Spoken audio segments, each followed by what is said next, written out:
বহুল আলোচিত 10 ট্রাক অস্ত্র মামলায় যাবজ্জীবন কারাদণ্ড থেকে খালাস পেলেন সাবেক স্বরাষ্ট্র প্রতিমন্ত্রী লুৎফুজ্জামান বাবর সহ 5 আসামি। পাশাপাশি ভারতের বিচ্ছিন্নতাবাদী সংগঠন উলফার সামরিক কমান্ডার পরেশ বড়ুয়া সহ 5 জনের সাজা কমানো হয়েছে। এছাড়া মারা যাওয়ার কারণে 4 জনকে মামলা থেকে অব্যাহতি দেওয়া হয়েছে। বিচারিক আদালতের রায়ের বিরুদ্ধে আসামিদের করা আপিলের শুনানি শেষে বিচারপতি মুস্তফা জামান ইসলাম ও বিচারপতি নসরিন আক্তারের দ্বৈত বেঞ্চ এই রায় দেন।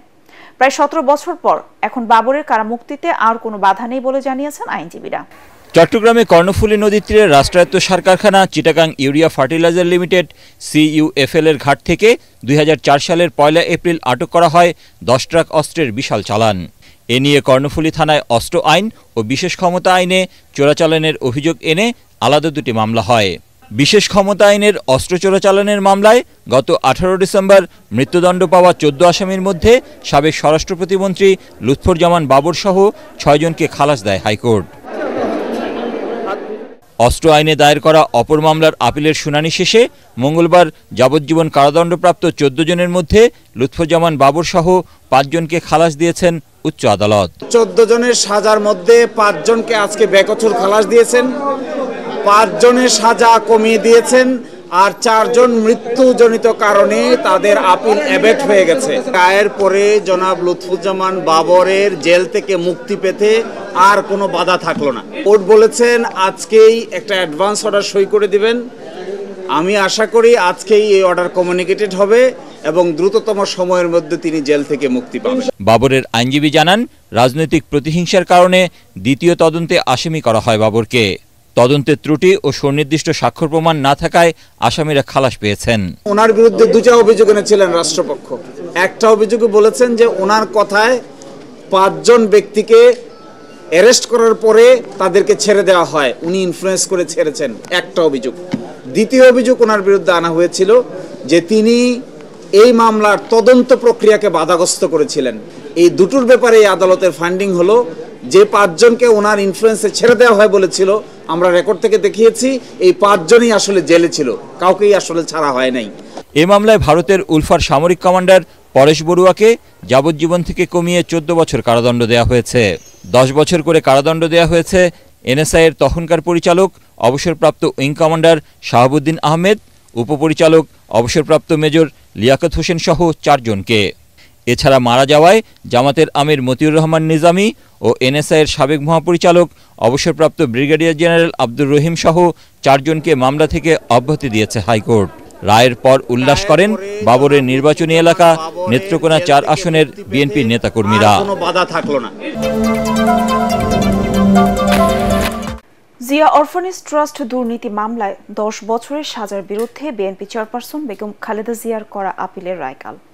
শুনানি শেষে রায়ের দিন ঠিক করেছেন প্রধান বিচারপতি সৈয়দ রেফাত আহমেদের নেতৃত্বাধীন 5 বিচারপতির আপিল বিভাগ। 4 দিন শুনানি শেষে রায় ঘোষণার জন্য এই দিন ধার্য করা হয়েছে। ভুল প্রক্রিয়ায় করা এই মামলা চলতে পারে না শুনানিতে এমন দাবি করে তা বাতিলের আবেদন করেন খালেদা জিয়ার আইনজীবীরা। তারা বলেন, এতিমদের 2,10,00,000 টাকা আত্মসাতের অভিযোগে খালেদা জিয়াকে সাজা দেওয়া হয়েছিল। সেই টাকা আদৌ আত্মসাৎ হয়নি, বরং FDR অ্যাকাউন্টে এখন সেই টাকার অঙ্ক দাঁড়িয়েছে প্রায় 9 কোটিতে। শুনানিতে দুদকের আইনজীবী জানান, দুর্নীতি, অনিয়ম ও বিশ্বাস ভঙ্গের কোনো প্রমাণ নেই মামলার নথিপত্রে। 2018 সালের 8 ফেব্রুয়ারি এই মামলায় খালেদা জিয়ার 5 বছর এবং তারেক রহমান সহ অন্য 5 জনের 10 বছর করে কারাদণ্ড হয়। পরে ওই বছরের অক্টোবরে হাইকোর্ট খালেদা জিয়ার সাজা বাড়িয়ে 10 বছর করেন। হাইকোর্টের এই রায়ের বিরুদ্ধে লিভ টু আপিল করেন বেগম জিয়া। দেশের সর্বোচ্চ আদালত থেকে আমরা ন্যায় বিচার পাবো এবং তিনি সহ অন্যান্যরা খালাস পাবেন। এটাই হচ্ছে আজকের এখানের আদেশ মোতাবেক আগামীকালকে জাজমেন্টের দিন ধার্য আছে। এবছর জুলাই আগস্টের মধ্যেই জাতীয় সংসদ নির্বাচনের দাবি জানিয়েছে বিএনপি। দলের মহাসচিব মির্জা ফখরুল ইসলাম আলমগীর বলেছেন, জাতীয় নির্বাচনের আগে স্থানীয় সরকার নির্বাচনের সুযোগ নেই। গণহত্যাকারী শেখ হাসিনার বিচারে তড়িঘড়ি করা ঠিক হবে না জানিয়ে তিনি বলেন, বিএনপি ক্ষমতায় গেলে বিচার প্রক্রিয়া চালিয়ে যাবে। স্থায়ী কমিটির সবশেষ বৈঠকে সিদ্ধান্ত জানাতে চেয়ারপারসনের গুলশান কার্যালয়ে সংবাদ সম্মেলনে হাজির হন বিএনপি মহাসচিব মির্জা ফখরুল ইসলাম আলমগীর। আবারও দ্রুত জাতীয় নির্বাচনের দাবি জানিয়ে তিনি বলেন, কালক্ষেপণ করা হলে সুযোগ নিতে পারে ষড়যন্ত্রকারীরা।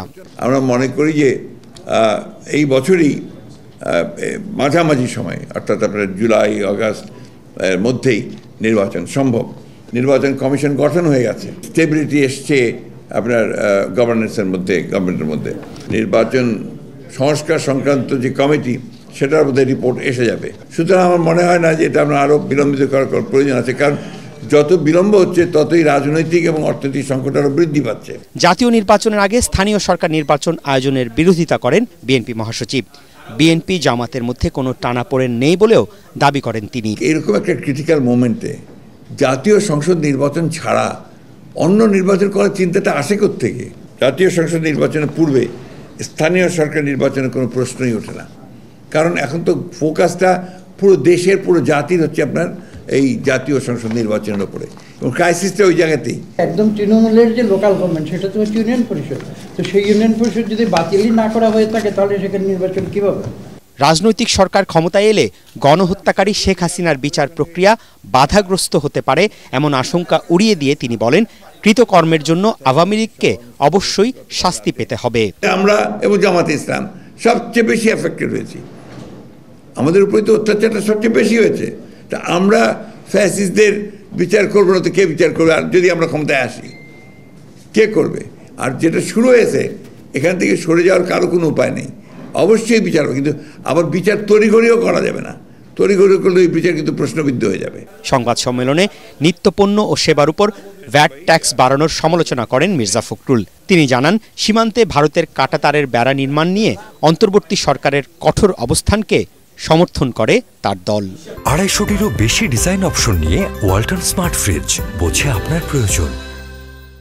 প্রধান উপদেষ্টার ঘোষিত সময়ই আগামী জাতীয় সংসদ নির্বাচন আয়োজনের প্রস্তুতি নিচ্ছে নির্বাচন কমিশন। জাতিসংঘ উন্নয়ন সংস্থা ইউএনডিপির 5 সদস্যের প্রতিনিধি দলের সাথে বৈঠক শেষে তথ্য জানান নির্বাচন কমিশন সচিব আখতার আহমেদ। বৈঠকে তথ্য প্রযুক্তি দক্ষতা বৃদ্ধি ও প্রশিক্ষণ খাতে ইউএনডিপির কাছে সহযোগিতা চেয়েছে ইসি। এ সময় ইউএনডিপি প্রতিনিধিরা জানান, ভোটার তালিকা প্রণয়ন ও নির্বাচন প্রক্রিয়ায় কারিগরি সহায়তা দেবেন তারা। আগামী 10 দিনের মধ্যে এসব ক্ষেত্রে কি কি ধরনের সহযোগিতা দেওয়া যাবে তার একটি তালিকা ইসিকে দেবে ইউএনডিপি। সংস্থাটির প্রতিনিধি দল ইসি ও 4 নির্বাচন কমিশনার সহ নির্বাচনী কর্মকর্তাদের সাথে বৈঠক করেন।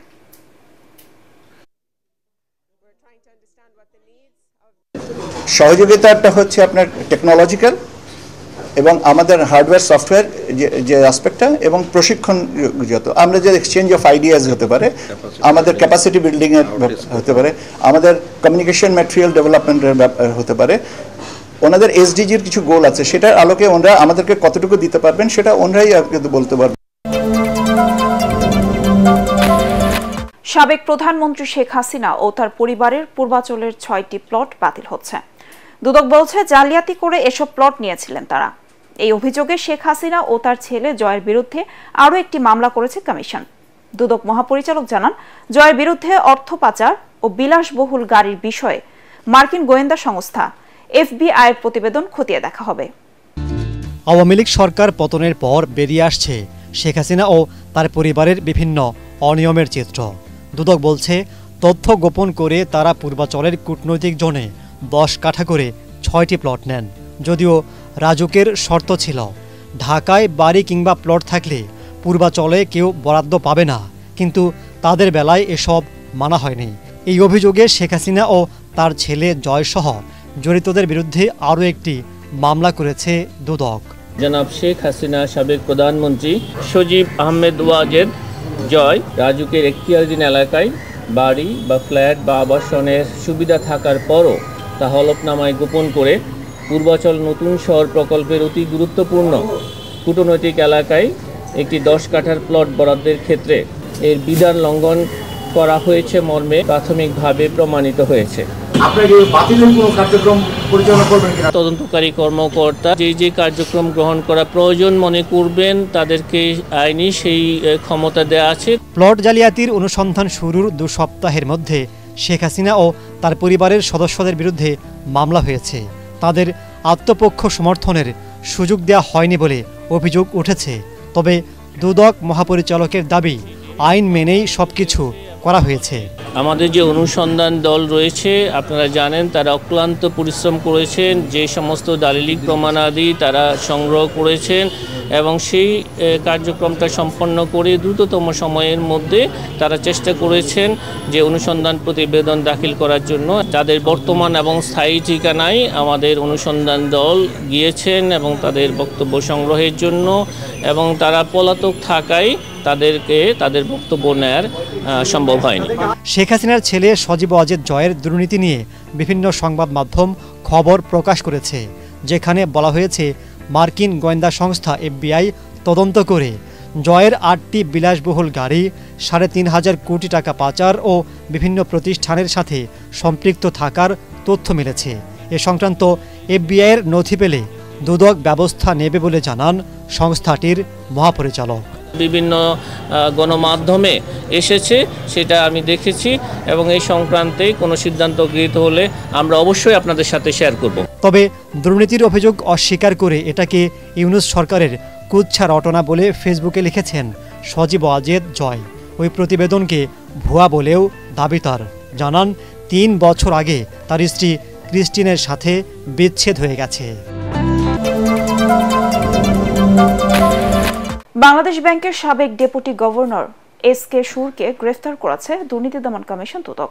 জানা আয়ের বাইরে সম্পদ অর্জন ও সম্পদের তথ্য গোপনের অভিযোগে বিকেলে দুদকের মামলায় তাকে গ্রেফতার করা হয়। এই মামলায় অন্য আসামিরা হলেন SK সুরের স্ত্রী সুপর্ণা সুর চৌধুরী ও মেয়ে নন্দিতা সুর চৌধুরী।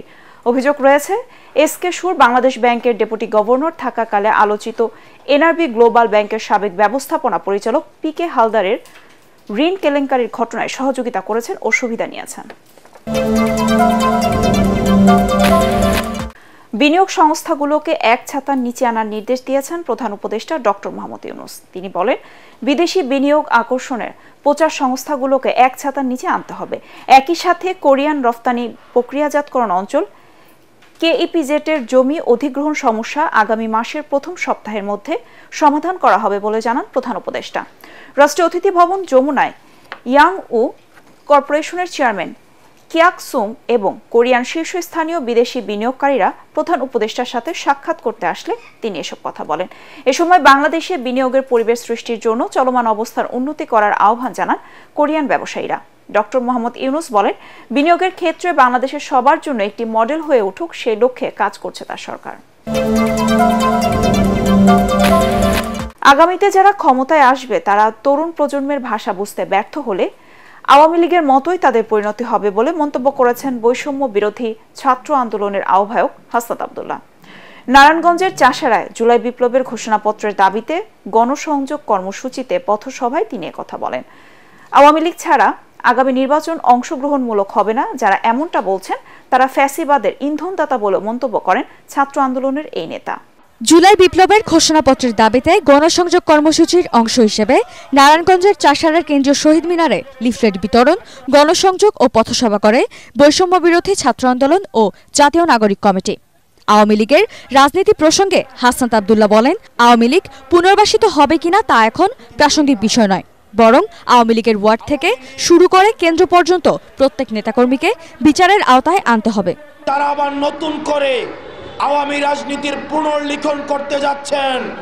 আপনাদেরকে বলতে চাই, তাদের বিচার নিশ্চিত না হওয়া পর্যন্ত আবার যারা তাদেরকে পুনর্বাসনের কথা বলবে, তাদের উপস্থিতি ছাড়া যারা বলতে চাইবে যে নির্বাচন পার্টিসিপেটরি হবে না, আমরা ধরে নিব গত 16 বছর ধরে আওয়ামী লীগ যে জাহিলিয়াতের রাজনীতি বাংলাদেশে কায়েম করেছিল সেখানে তাদেরও ইন্ধন ছিল। এ সময় রাজনৈতিক ঐক্যমতের ভিত্তিতে জুলাই ঘোষণাপত্র তৈরি করবে বললেও এখন পর্যন্ত সরকার দৃশ্যমান কোনো পদক্ষেপ নেয়নি বলে অভিযোগ করেন এই সমন্বয়ক। অত্যন্ত পরিতাপের বিষয়, আজকে বিপ্লবীরা এই বিপ্লবের লিখিত দালিলিক স্বীকৃতির জন্য যে এখানে অপেক্ষা করছে, অন্যদিকে আজকে রাষ্ট্রযন্ত্র এই আওয়ামী পুনর্বাসনের জন্য বিভিন্নভাবে তারা প্রস্তুতি নিচ্ছে। এ সময় বৈষম্য বিরোধী ছাত্র আন্দোলনের কেন্দ্রীয় কয়েকজন সংগঠক সহ জাতীয় নাগরিক কমিটির মুখপাত্র সামান্থা শারমিন উপস্থিত ছিলেন। পরে দুই সংগঠনের নেতৃবৃন্দ সিদ্ধিরগঞ্জের শিমরাইল ও সোনারগাঁও উপজেলার কাঁচপুরে পৃথক পথসভায় অংশ নেন। সীমান্তে এখন কোনো উত্তেজনা নেই, পরিস্থিতি স্থিতিশীল রয়েছে বলে জানিয়েছেন স্বরাষ্ট্র উপদেষ্টা জাহাঙ্গীর আলম চৌধুরী। ময়মনসিংহে সশস্ত্র বাহিনী, মাদকদ্রব্য নিয়ন্ত্রণ অধিদপ্তর ও কৃষি মন্ত্রণালয়ের ময়মনসিংহ অঞ্চলের কর্মকর্তাদের সাথে মতবিনিময় শেষে তিনি কথা বলেন। কাঁটাতারের বেড়ার কাজ বন্ধ রয়েছে। আগামী মাসে বিজিবি ও বিএসএফ এর মধ্যে ডিজি পর্যায়ের বৈঠকে এ বিষয়ে আলোচনা হবে। ভারতের সাথে যেসব অসম চুক্তি আছে সেগুলো নিয়েও আলোচনা হবে বলে জানান স্বরাষ্ট্র উপদেষ্টা। ভিতরে ছিল উত্তেজনা নাই, এখন পরিস্থিতি মোটামুটি স্বাভাবিক অবস্থায় আছে। এখন তারাও আর কাঁটাতারে বেড়া নির্মাণ করতেছে না, এখন একটা অবস্থায় আছে, স্থিতি অবস্থায় আছে। প্লাস আমরাও বলছি যে আগামী মাসে ডিজি পর্যায়ে বিজিবি এবং বিএসএফ এর ডিজি পর্যায়ে একটা মিটিং আছে, ওই মিটিংয়ে এইগুলি আলোচনা হবে।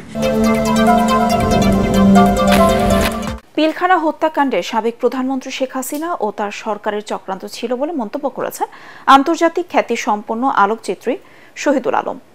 কারা নির্যাতিত বিডিআর পরিবারের পক্ষে প্রেস ক্লাবে আয়োজিত সংবাদ সম্মেলনে তিনি জেলবন্দী বিডিআর সদস্যদের মুক্তির দাবি জানিয়ে বলেন, বিগত সরকার প্রহসনমূলক বিচারের মাধ্যমে তাদের শাস্তি দেয়।